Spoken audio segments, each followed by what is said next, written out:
వెనిజులాలో ఉద్రిక్త పరిస్థితి నెలకొంది. వెనిజులాపై బాంబులతో అమెరికా దాడి చేస్తోంది. డ్రగ్స్ రవాణా కట్టడి పేరుతో అమెరికా దాడులు చేస్తోంది.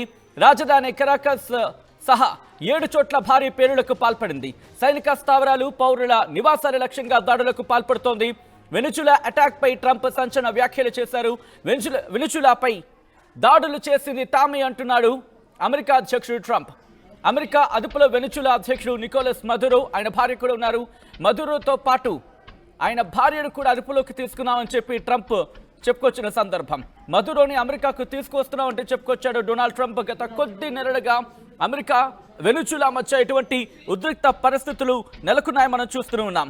ట్రంప్ మరి ముఖ్యంగా మదురోపై ఎందుకు అంత కక్ష కట్టాడు అనేది ప్రస్తుతం మాట్లాడుకుంటున్న సందర్భం. సో ఇప్పుడు ఏం జరగబోతోంది? ఎందుకంటే ఇక్కడ వినిపించే మాట రష్యాతో పాటు చైనా ఇటు వెనిజులా వెనకాల ఉండింది అనేది వినిపించమాట. అది మీరు చూడొచ్చు. డొనాల్డ్ ట్రంప్ కొద్దిసేపటి క్రితం చేసిన ట్వీట్ అది తన ట్రూత్ సోషల్ మీడియాలో చెప్పుకొచ్చారు.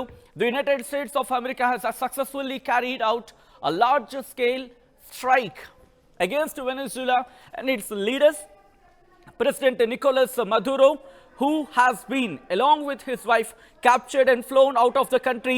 This operation was done in conjunction with the US law enforcement. Details to follow. There will be a news conference today at 11 a.m. అంటూ మరికొద్దిసేపట్లో ఆయన మాట్లాడబోతున్నట్టుగా చెప్పుకొస్తున్న సందర్భం. At Mar-a-Lago, thank you for your attention this matter, president Donald Trump అంటూ చెప్పుకొచ్చిన సందర్భం.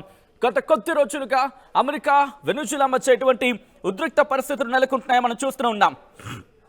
ఒక్కసారి దీని గురించి మాట్లాడుకునే ప్రయత్నం చేస్తే అమెరికా అలాగే వెనిజులా మధ్య వివాదం కేవలం రాజకీయమైనది మాత్రమే కాదు, దీని వెనకాల దశాబ్దాల చరిత్ర ఉందని చెప్పడంలో ఎటువంటి అతిశయోక్తి లేదు. కారణం ఏంటంటే ఇక్కడ చమురు రాజకీయాలు అలాగే వాటి భావజాల పోరాటం అనేది ఇక్కడ వినిపిస్తూ ఉంటుంది. ముఖ్యంగా డొనాల్డ్ ట్రంప్ హయాంలో ఈ ఉద్రిక్త పరిస్థితులు పతాక స్థాయికి చేరుకున్నాయి. మరి ముఖ్యంగా వివాదం మీకు గుర్తుంటే కనుక 1999 గురించి మాట్లాడుకోవాలి. ఇక్కడ 1999లో హ్యూగో చావేజ్ వెనిజులా అధ్యక్షుడిగా బాధ్యతలు చేపట్టినప్పటి నుంచి ఇది కంటిన్యూ అయింది, ఇది మొదలైందనే చెప్పుకోవాలి. ఎందుకు? మరి ముఖ్యంగా అక్కడ చమురు అంటే అక్కడ దొరికే దాన్ని ఏమంటారు సాధారణంగా ఆయిల్, దీని గురించి చమురు జాతీయకరణ గురించి మాట్లాడుకుంటుంటారు. ప్రపంచంలోని అతిపెద్ద చమురు నిల్వలు కలిగిన వెనిజులాలో విదేశీ చమురు కంపెనీలు, మరి ముఖ్యంగా వినిపించే పేరు విదేశీ చమురు కంపెనీల గురించి మాట్లాడుకుంటే అందులో ప్రధానంగా వినిపించే పేరు అమెరికా కంపెనీలు అని ఇక్కడ వినిపిస్తూ ఉంటుంది. అయితే వీటిని ఏం చేశారు? ఈ చావేజ్ అనే అధ్యక్షుడు వాటిని వెళ్ళగొట్టాడు, వాటిని జాతీయం చేశాడు. ఏవైతే ఈ కంపెనీస్ పంపించేశాడో ఆ ఉన్న కంపెనీలని జాతీయం చేశాడు. ఇది అమెరికా కోపం తెప్పించింది. సో చావేజ్ అమెరికాను సామ్రాజ్యవాద శక్తి అని చెప్పి అభివర్ణించాడు ఆ సందర్భంలో. అయితే ఇక్కడి నుంచి రష్యా, చైనా అలాగే క్యూబాలతో స్నేహాన్ని పెంచుకున్నాడు. సో ఆ తర్వాత 2013 గురించి వస్తాయి. ఎప్పుడైతే చావేజ్ మరణించారో ఆయన తర్వాత నికోలస్ మదురో అధికారంలోకి వచ్చాడు. గుర్తుపెట్టుకోండి, నికోలస్ మదురో ఇప్పుడు ఎవరైతే ట్రంప్ పట్టుకోవడం జరిగిందో లేకపోతే ఏమంటారు వాటిని తమ అదుపులోకి తీసుకున్నామని చెప్పుకొస్తున్నాడు. ఆ మదురో 2013లో నికోలస్ మదురో చావేజ్ మరణానంతరం ఆయన అధికారంలోకి వచ్చారు. సో ఇప్పుడు మదురో పాలనలో వెనిజులా ఆర్థిక వ్యవస్థ కుప్పకూలిపోయింది. దాంతోపాటు ద్రవ్యోల్బణం అనేది పెరిగిపోయింది విపరీతంగా. సో ఇక్కడ గురించి మాట్లాడుకున్న సందర్భం ఇది. దీనికి సంబంధించి చారిత్రాత్మక నేపథ్యం కావచ్చు వగైరా. అయితే ట్రంప్ మదురోపై ఎందుకు కక్ష కట్టాడు అనేది ఒక్కసారి మాట్లాడుకునే ప్రయత్నం చేద్దాం. కానీ ఒక్కసారి ఆ విజువల్స్ మీరు చూస్తున్నారు. ఇటు వెనిజులాపై అమెరికా మెరుపు దాడులకు దిగింది. అటు ఏ స్థాయిలో విజృంభించిందో అర్థం చేసుకోవచ్చు. వెనిజులాపై అమెరికా ఎందుకు ఇంతలా దాడికి పాల్పడింది అనేది ఒక్కసారి మాట్లాడుకునే ప్రయత్నం చేద్దాం. ఎందుకంటే ట్రంప్ గురించి కూడా మాట్లాడుకోవాల్సిన పరిస్థితి ఇప్పుడు ఉంటుంది కాబట్టి. వెనిజులా అధ్యక్షుడు అలాగే అతని భార్యను అదుపులోకి తీసుకున్నామని చెప్పి ఇటు ట్రంప్ చెప్పుకొచ్చిన సందర్భం. ఇంకా చెప్పాలంటే బంధించావంటూ అదుపులోకి బంధించడం అంటే దాదాపుగా ఒకటే అర్థం. అయితే ఇది ప్రపంచ రాజకీయాల్లో సంచలన పరిణామం. ఎందుకంటే మీకు గుర్తుండుంటే గత 3 నెలలుగా దీని గురించే మాట్లాడుకుంటున్న సందర్భం. గత 3 నెలల క్రితమే అప్పటికే అమెరికా మీకు గుర్తుండుంటే అప్పటికే ఇటు తనకు సంబంధించి ఎన్నో అక్కడ ఆయుధ సామాగ్రిని కావచ్చు లేకపోతే వాళ్లకున్న డిఫెన్స్ వ్యవస్థను ఐ థింక్ సెప్టెంబర్లో అనుకుంటా 3 నెలలు కూడా తిరగలేదు, సెప్టెంబర్లోనే దీనికి సంబంధించి చాలా మాట్లాడుకోవడం జరిగింది. ఎందుకని ఏకంగా అక్కడ 4,500 మంది సైనికులని 8 యుద్ధ నౌకలని కరేబియన్ సముద్రంలోకి పంపించేశాడు. AV-8B Harrier attack aircraft, guided missile డెస్ట్రాయర్లు USS జాన్సన్ డున్హమ్, వీటిని కూడా అక్కడ రంగంలోకి దించిన పరిస్థితి అని చెప్పుకోవచ్చు. సో ఇక్కడి నుంచి మొదలు పెడితే ఇది చాలా విస్తృతంగా వెళ్ళిపోయింది. చాలా విస్తృతంగా వెళ్ళిపోయిన సందర్భంలోని ఇది చినికి గాలివానగా మారింది. ఏకంగా ఏ స్థాయిలోకి వెళ్ళిపోయింది అనేది మనం డీటెయిల్గా మాట్లాడుకునే ప్రయత్నం చేసినప్పుడు ఏకంగా AV-8B Harrier attack aircraft, guided missile destroyers లాంటి USS జాన్సన్ డున్హమ్, USS గ్రేవియస్ను దక్షిణ కరేబియన్లోకి మోహరించడం జరిగింది. ఇదే అమెరికా. ఒక్కో డెస్ట్రాయర్ ఏకంగా 90 మిసైల్స్ని ఉపయోగించగలదు, 90 మిసైల్స్ని లాంచ్ చేయగలదు. అంటే ఉంటాయి, వాటిని లాంచ్ చేయగలదు. ఈ గైడెడ్ మిసైల్స్ క్రూయిజర్స్ అంటే USS లేకేరీ కావచ్చు, లేకపోతే మినియాపోలిస్ సెయింట్ పాల్ను కూడా వెనుజులాపై గురిపెట్టి ఉంచారన్నమాట. శుక్రవారం రాత్రి 10 F-35 యుద్ధ విమానాలను ప్యూర్టోరికోలోని వైమానిక స్థావరానికి తరలించిన సందర్భం. ఎప్పుడది? సెప్టెంబర్లో, అంటే దాదాపుగా సెప్టెంబర్ 8 ఆ ప్రాంతంలో, సెప్టెంబర్ మొదటి వారమో రెండవ వారమో ఆ సందర్భంలో. అయితే ఇక్కడ ఏ క్షణమైన అమెరికా దాడి చేయొచ్చు అని చెప్పి మాట్లాడుకుంటున్న తరుణంలో మోహరించి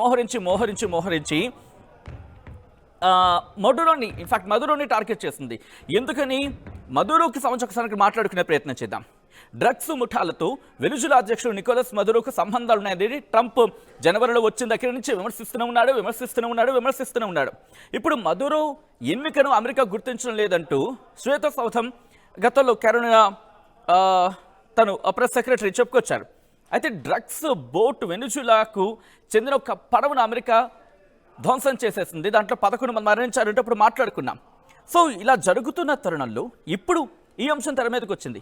అసలు ఎందుకు ట్రంప్ మదురోపై ఇంత కక్ష కట్టాడనే మాట్లాడుకునే ప్రయత్నం చేస్తే, కక్ష అంటారా లేకపోతే టార్గెటింగ్ అంటారా, what it may be, what ever you name it.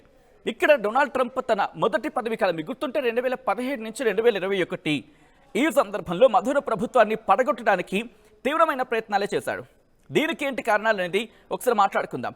మరీ ముఖ్యంగా ఇక్కడ మాదక ద్రవ్యాలు, ఈ డ్రగ్స్ అనేవి ఈ రవాణా జరుగుతోందని చెప్పి ప్రధాన ఆరోపణ ట్రంప్ది. ఏంటది?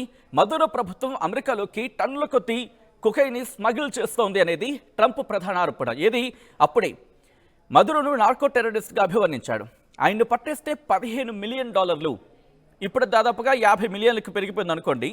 అంటే అర్థం చేసుకోవచ్చు ఎన్ని కోట్లు ఉంటుంది అనేది. $1 ఎంత ఉంటుంది? $1 100 వేసుకోండి, అందులో $50 మిలియన్ అంటే ఎన్ని కోట్లు అర్థం చేసుకోవచ్చు. మీ ఊహకే వదిలేస్తున్నాను. అయితే ఇక్కడ ట్రంప్ ఏమంటాడు? సోషలిజంపై నా పోరు అంటున్నాడు. ట్రంప్ తన రాజకీయ ప్రసంగాల్లో సోషలిజంను తీవ్రంగా వ్యతిరేకిస్తూ ఉంటాడనేది వినిపించే మాట. వెనుజులా వైఫల్యం ఉదాహరణగా చూపిస్తూ పశ్చిమ దేశాల్లో సోషలిజం పెరగకుండా చూడడం నా లక్ష్యం అంటున్నాడు మాట. సో ఇక్కడ ఇంకా ఏంటి టార్గెట్ చేయడానికి? వెనుజులాలో ఆర్థిక సంక్షోభం కారణంగా లక్షలాది మంది ప్రజలు అమెరికాకు వలసెళ్తున్నారు. దీన్ని అడ్డుకోవాలంటే మదురోను గద్దెదించాలని చెప్పి ట్రంప్ భావించిన పరిస్థితి. సో ఇక్కడి నుంచి కాస్త ముందుకు వెళ్లే ప్రయత్నం చేస్తే ఇంకేమంటాడు? వెనుజులాకు ట్రెండీ అరుగావా లాంటి క్రిమినల్ గ్యాంగ్స్ అమెరికాలో అశాంతిని అలజడిని సృష్టిస్తున్నాయనేది ట్రంప్ ప్రధాన వాదన. సో ఇలా వాటికి మదురో మద్దతు ఉంది అనేది. సో దీనిపైన ట్రంప్ వ్యతిరేక వైఖరి వెళ్ళింది. ఆ తర్వాత కాస్త క్రమేపీ తగ్గుకొచ్చిన పరిస్థితి. సో ఇక్కడ మీరు చూడొచ్చు, గత కొద్ది రోజులుగా పరిస్థితులు సర్దుమణిగాయి, కామ్గా ఉన్నాయనుకున్నాం. అంటే ఎక్కడ ఎటువంటి యుద్ధ వాతావరణం కావచ్చు, అటువంటి ప్రభావాలు కావచ్చు కనిపించిన పరిస్థితి. కానీ ఇప్పుడు గురించి మాట్లాడుకుంటే కనుక చూసుకుంటే ఏదో వాతావరణం ప్రశాంతంగా ఉంది. ఎందుకంటే ఇజ్రాయెల్ ఇరాన్ మధ్య లేదు, ఏదో ఇరాన్ మీద కాస్త కవ్వింపుగా మాట్లాడిన సందర్భం మీకు గుర్తుండుంటే, ఒకరిని టార్గెట్ చేస్తాడు, ఇంకోటి మీద దాడి చేస్తాడు. ఇరాన్కి వార్నింగ్ ఇచ్చాడు, ఇప్పుడు వెనుజులాను కొట్టిపడేశాడు.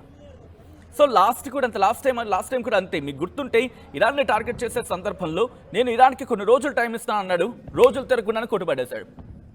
సో ఇలాగా ఒక టార్గెటింగ్ ఫ్రేమ్, ఒక టార్గెట్ టైం పెట్టుకున్న తర్వాత టార్గెట్ వేరేవాడు కావచ్చు, లేకపోతే ఆ టార్గెట్లో కొట్టిపడేయచ్చు. అంటే అర్థం చేసుకోవచ్చు.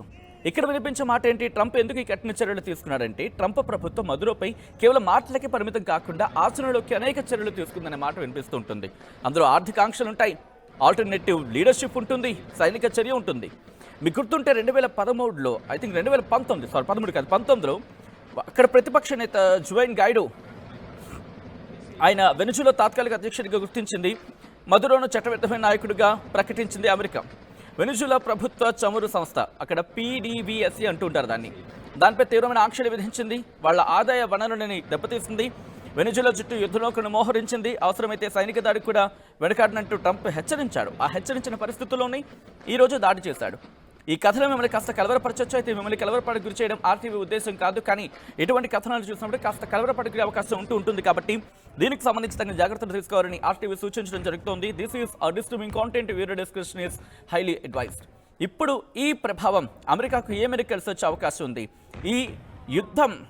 ఎందుకంటే మదురోని తన హస్తగతం చేసుకున్నారా లేకపోతే తన అదుపులోకి తీసుకున్నారని చెప్పి అమెరికా చెబుతుంది. ఒకసారి మీరు చూడొచ్చు, వందలాది మిజైళ్లతో ఒక్కసారిగా అటాక్కి దిగింది, ఒక్కసారిగా దాడికి పాల్పడింది.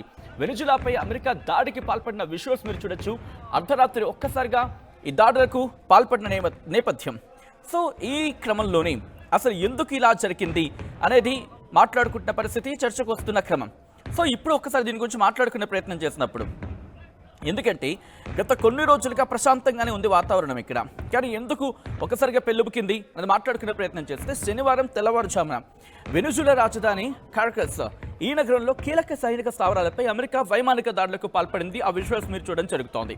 ఈ మెరుపు ఆపరేషన్లో వెనిజులా అధ్యక్షుడు నికోలస్ మదురోతో పాటు ఆయన భార్యను కూడా అదుపులోకి తీసుకున్నామంటూ ట్రంప్ స్వయంగా ప్రకటించాడు. అయితే వాళ్ళిద్దరిని బంధించి వెనిజులా నుంచి అమెరికాకు తీసుకురాబోతున్నాం అనేది ట్రంప్ చెబుతున్న మాటగా అక్కడ వాళ్ళు ట్రంప్ చెబుతున్న మాటగా ఆ ట్వీట్ మనం అర్థం చేసుకోవచ్చు. అయితే ఇక్కడ వాళ్ళిద్దరిని బంధించారు, వెనిజులా నుంచి రహస్య ప్రదేశానికి తరలించారనేది ట్రూత్ ఖాతాలో అధ్యక్షుడు ట్రంపే స్వయంగా అక్కడ చెప్పడం జరిగింది. అమెరికా వెనిజులాపై భారీ స్థాయిలో దాడికి పాల్పడిందంటున్నాడు.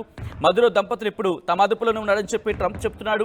ఈ ఆపరేషన్ డీటెయిల్స్ని ఫ్లోరిడాలోని మారే-లాగోలో ఆ మీడియా సమావేశంలో చెప్తారంటూ కూడా ట్రంప్ చెప్పుకొచ్చాడు. సో ఇంట్రెస్టింగ్ అయితే మాత్రం జరుగుతోంది. ఎందుకంటే ఒకటి కాదు రెండు కాదు, గత కొన్ని నెలలుగా ఇది జరుగుతుంది. దాదాపుగా మీకు గుర్తుంటే ఒక ఏడాది, ట్రంప్ వచ్చిన ఏడాదిలోనే వెనిజులాను తన చేతుల్లోకి తీసేసుకోబోతున్నాడు అంటే కనుక దాదాపుగా అటువంటి మాటే వినిపిస్తూ ఉంటుంది.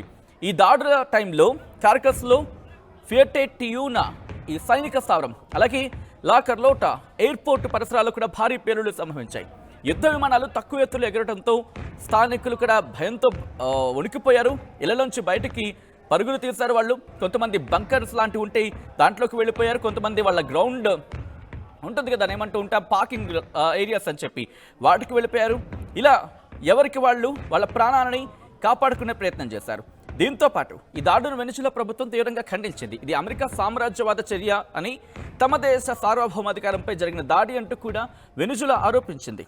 వెనిజులాకు సంబంధించి కీలకమైన చమురు ఖనిజ సంపదను దోచుకునేందుకే ట్రంప్ ఈ కుట్రకు పాల్పడాడని చెప్పి అక్కడ మంత్రులు విమర్శిస్తున్నారు. గత కొద్ది నెలలుగా మదురో ప్రభుత్వంపై ఎంత ప్రెషర్ తెస్తుందో ఇన్ఫాక్ట్ జియో పాలిటిక్స్ ఫాలో అయ్యే వాళ్ళందరికీ దాదాపుగా విదితమై. అయితే ట్రంప్ ప్రధాన ఆరోపణ ఏంటి ఇక్కడ? డ్రగ్స్ రవాణా ఆరోపణ ఇక్కడ ప్రధానంగా చేయడం జరుగుతోంది. దాంతోపాటు అమెరికాలో అశాంతికి, అమెరికాలో అలజడులకు వెనిజులాయే కారణం కొన్ని సందర్భాలంటూ కూడా చెప్తున్న క్రమం. అంటే రవాణా ఆరోపణలతో వెనిజులా నౌకలు కావచ్చు, ఆయిల్ ట్యాంకర్లు కావచ్చు, అమెరికా నేవీ అడ్డుకుంటోంది. మదురో ప్రభుత్వాన్ని కూల్చేస్తామని ట్రంప్ గతంలో చేసిన హెచ్చరికలకు సంబంధించి కూడా ప్రస్తుతం ఇప్పుడు మాట్లాడుకుంటున్న పరిస్థితి ఉంది అంటే కనుక అర్థం చేసుకోవచ్చు. ఇప్పుడు ఈ పరిణామాలు ఎక్కడి వరకు వెళ్తాయనేది ఆసక్తికరంగా. ఎందుకంటే వెనిజులాకు ఇప్పుడు మిత్ర దేశాలుగా మాట్లాడుకుంటే ఇరాన్ కావచ్చు, క్యూబా, రష్యా ఈ దాడి నుండి తప్పుపడుతున్నాయి. ఇవన్నీ కూడా ఒక దేశ అధ్యక్షుడిలా బంధించడం అంతర్జాతీయ చట్టాలకు విరుద్ధమని చెప్పి మండిపడుతున్నాయి. అంతే కదా, ఏదో అంటూ ఉంటారు, రాజు చేస్తే ఒక న్యాయం, ఆ ప్రాంతంలో వేరే వాళ్ళు చేస్తే ఇంకొక న్యాయం, వాళ్ళు చేస్తే ఆచారం, పక్కవాడు చేస్తే అపచారం, ఇలా ఉంటుందన్నమాట ఈ సో కాల్డ్ పెద్ద దేశాల తంతు. వీళ్ళు ఏదైనా చేయొచ్చు, కానీ వీళ్ళని ఏమైనా చేస్తే మాత్రం తప్పు. ఇది ఇలా ఎవ్వరం. So continue to the subject. ఇంకోవైపు వెనిజులా పక్కన ఉన్న కొలంబియా, అక్కడ కూడా బార్డర్స్లో ఉద్రిక్త పరిస్థితులు నెలకొన్నాయి. అక్కడ ఆందోళన వ్యక్తం చేసింది. ఇన్ఫాక్ట్ కొలంబియా కూడా తాజా పరిస్థితులు, వెనిజులా గగనతరంలో విమానాల రాకపోకలపై నిషేధం కూడా విధించిన సందర్భం. మదురో పాలనలో అవినీతి పెరిగిపోయిందంటూ ఎన్నికల్లో రెగ్గింగ్ జరిగిందని చెప్పి అమెరికా, ఇది ఎప్పటి నుంచి ఉన్న ఆరోపణ కదా, ఇది జరుగుతూనే ఉంది ఇంకా ఒక విధంగా చెప్పాలంటే. సో వీటన్నిటిని బూచిగా చూపించి ప్రస్తుతం అమెరికా ఇటు వెనిజులాపై దాడికి పాల్పడింది. బహుశా నెక్స్ట్ టార్గెట్ ఇరానేనా అంటే అటువంటి మాట వినిపిస్తోంది. సో మీరేమనుకుంటారు చెప్పే ప్రయత్నం చేయండి. వెనిజులాపై ఒక యుద్ధాన్ని ప్రకటించడమే కాదు, యుద్ధంలో పైచేయి కూడా కాదు, ఏకంగా అక్కడ ఆ పరిస్థితులని తన వైపు తిప్పుకొని వెనిజులాను తన చెప్పు చేతుల్లోకి పెట్టుకునేందుకు ట్రంప్ చేసిన ఈ దాడి ఇది యుద్ధం అనడానికి లేదు. ఎందుకంటే ఇటు వెనుజులా దాడి చేసేంత పరిస్థితులు లేవు అక్కడ. ఎందుకంటే అధ్యక్షుడే ప్రస్తుతం బందీ అయిపోయాడంటూ కూడా చెబుతున్న సందర్భం. ఎటువంటి డెవలప్మెంట్స్ ఉండబోతున్నది ఆసక్తికరంగా మారింది. ఈ కథనం మిమ్మల్ని కాస్త కలవరపరచచ్చు. అయితే మిమ్మల్ని కలవరపాటు గురి చేయడం ఆర్టీవీ ఉద్దేశం కాదు. కానీ ఇటువంటి కథనాన్ని చూసినప్పుడు కాస్త కలవరపాటు గురి అవకాశం ఉంటుంది కాబట్టి దీనికి సంబంధించి తగిన జాగ్రత్తలు తీసుకోవాలని ఆర్టీవీ సూచించడం జరుగుతోంది. This is disturbing content. Video description is highly advised. ఒకసారి ఆ విజువల్స్ చూద్దాం, దాడికి సంబంధించిన విజువల్స్ చూద్దాం. ఆ తర్వాత ఇన్ డీటెయిల్గా అసలు ఎందుకు దాడికి పాల్పడ్డాడు, ట్రంప్ ఎందుకు కక్ష కట్టాడు, ఇవన్నీ మాట్లాడుకునే ప్రయత్నం చేద్దాం. ఒకసారి ఆ విజువల్స్ చూద్దాం.